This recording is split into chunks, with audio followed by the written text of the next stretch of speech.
तालुक्यातील ढासला येथे संजय गांधी निराधार योजनेअंतर्गत गंभीर गैरप्रकार उघडकीस आल्याचा आरोप ग्रामस्थांनी केला आहे.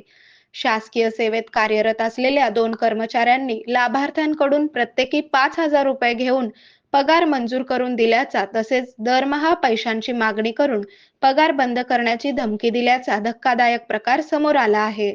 ग्रामस्थांच्या तक्रारीनुसार डिसेंबर 2023 मध्ये दिगंबर महात्मा खरात, पेशकर, भोकरदन, जिल्हा जालना आणि संदीप हिम्मत भगत, क्लर्क, आरोग्य विज्ञान विद्यापीठ, नाशिक यांनी गावात कॅम्प आयोजित करून संजय गांधी निराधार योजनेच्या लाभार्थ्यांकडून प्रत्येकी 5,000 रुपये घेतले.